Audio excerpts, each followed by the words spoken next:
Nikad nisam planirao mijenjati način na koji uzgajam rajčice, ali nakon nekoliko sezona promatranja vlastitog vrta shvatio sam da se nešto mora promijeniti. U početku sam samo želio vidjeti mogu li pojednostaviti posao u proljeće i smanjiti brigu oko presadnica. Neki su se čudili mojoj odluci, ali nisam odmah dijelio sve detalje, jer je sve izgledalo previše neobično. Tek kasnije sam počeo bilježiti kako se tlo ponaša tijekom zime i što se događa kad sjeme ostane vani umjesto da ga držim u toplom. S vremenom sam primijetio da prirodni ciklus daje prednost biljkama koje same odaberu trenutak za klijanje. Nisu sve sjemenke preživjele, ali one koje jesu pokazale su snagu koju nisam dobivao iz presadnice. U divljini se sjeme nikad ne transplantira niti ne seli iz toplog u hladno. Pada na zemlju, miruje i čeka trenutak kada je tlo spremno. Odlučio sam slijediti taj proces i prepustiti zimskim uvjetima da odrade ono što inače radim ja. Sadim u kasno jeseni, a ostatak posla obavlja priroda. Nakon nekoliko godina primijetio sam da biljke koje su prezimile razvijaju čvrste stabiljke i korijenje koje seže mnogo dublje nego kod klasičnog uzgoja.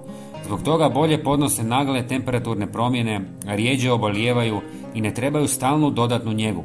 Kada se tlo u proljeće zagrije, takve biljke odmah kreću u snažan rast bez razdoblja prilagodbe. Odabir pravih sorti pokazao se ključnim. Najbolje rezultate daju sorte koje su prirodno otpornije i podnose hladnoću. Gredica mora biti prozračna, lagano povišena i obogaćena kompostom.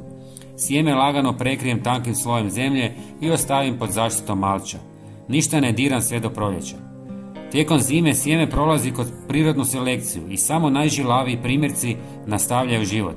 Kada se snijeg otopi i malč podigne, iznenadi me koliko se mladih izdanaka pojavi.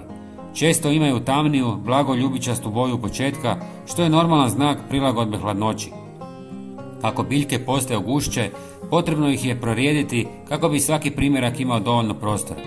Jačim biljkama povremeno dodam malo komposta ili pepela da im pomognem u kasnijoj fazi rasta. Zahvaljujući dubokom korijenu ne traže mnogo vode i hranjive tvari pronalaze puno učinkovitije. Najveća prednost ove metode je što biljke rastu u skladu s prirodnim ritmom i ne traže gotovo nikakvu brigu u ranoj fazi. Ne treba mi oprema, grijanje prostorija ni posudica s presadnicama. Ono što dobijem je ranija, obilna i stabilna berba, često bolja od svega što sam uzgajao tradicionalnim načinom.